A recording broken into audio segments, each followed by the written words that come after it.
इस वक्त middle east खौल रहा है। ओमान की खाड़ी में खड़ा अमेरिकी aircraft carrier Abraham Lincoln ready खड़ा है। मिडिल ईस्ट के 9 अमेरिकी सैन्य अड्डे को हाई अलर्ट पर रखा गया। इधर ईरान ने अपने ड्रोन्स की तैनाती कर दी है। ट्रंप ने खामेनेई को खुली धमकी दी है कि इस बार हमला जून 2025 से भी ज्यादा विध्वंसक होगा और पहला टारगेट होगा खामेनेई का बंकर। कतर, जॉर्डन और संयुक्त अरब अमीरात में अमेरिकी सैन्य अड्डों पर third air defence system active हो चुका है। अमेरिका का यूएसएस अब्राहम लिंकन विमान वाहक पोत स्ट्राइक ग्रुप गाइडेड मिसाइल और विध्वंसक पोतों के साथ तैनात हो चुका है। अमेरिकी नौसेना का दूसरा जंगी बेड़ा भी जल्दी पहुंचने वाला है।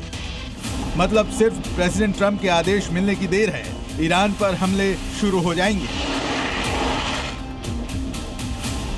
मिडिल ईस्ट की खुफिया सूत्रों से ये दावा किया जा रहा है कि अमेरिका के पहले टारगेट पर ईरान के सुप्रीम लीडर खामेनेई, कुछ सेना के कमांडर और कुछ सैन्य ठिकाने हैं, जिन्हें वो पहले हमले के दौर में ही खत्म करने की तैयारी कर चुका है। अमेरिका ऐसी सैन्य क्षमता बनाए रखना चाहता है जो ईरानी हमलों से पहले ही उन्हें रोक सके। अगर हालात बिगड़ते हैं तो अमेरिका पहले और बेहद विध्वंसक हमला करने से पीछे नहीं हटेगा।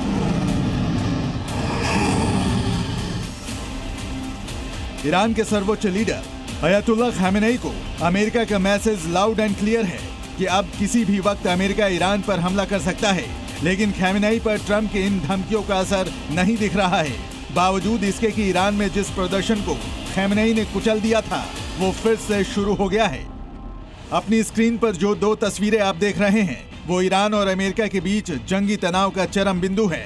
पहली तस्वीर में अमेरिका का सबसे ताकतवर एयरक्राफ्ट अब्राहम लिंकन ईरान के पास मोर्चा संभाल चुका है, तो दूसरी तस्वीर में ईरानी एजेंसियां इसकी हर एक्टिविटी पर नजर रखने के लिए दर्जनों जासूसी ड्रोन तैयार कर चुके हैं। मतलब अमेरिका जिस अब्राहम लिंकन को अपनी जीत की गारंटी मानता है, ईरानी एजेंसियां सबसे पहले उसी को टारगेट करने का इंतजाम कर चुकी हैं। ट्रंप लगातार ईरान को चेतावनी दे रहे हैं कि अगर ईरान परमाणु हथियारों को लेकर बातचीत की मेज पर नहीं आया तो पिछला सैन्य अभियान ऑपरेशन मिडनाइट हैमर सिर्फ एक चेतावनी थी। अगला हमला उससे कई गुना ज्यादा नुकसान पहुंचा सकता है। अमेरिका ने जून 2025 में ईरान के न्यूक्लियर प्लांट पर B-2 बम वर्षक से हमला किया था, लेकिन इस बार ईरान ने अमेरिकी हमले से बचाव की तैयारी की है। हालांकि अमेरिकी घातक हथियारों के सामने ईरान कितने दिन नहीं कितने घंटे टिक पाएगा, दुनिया भर के डिफेंस एक्सपर्ट इस पर चर्चा कर रहे हैं। सवाल पर मंथन हो रहा है कि क्या खलीफा खामेनेई की लाइफ लाइन खत्म हो चुकी है। ब्यूरो रिपोर्ट, जी मीडिया।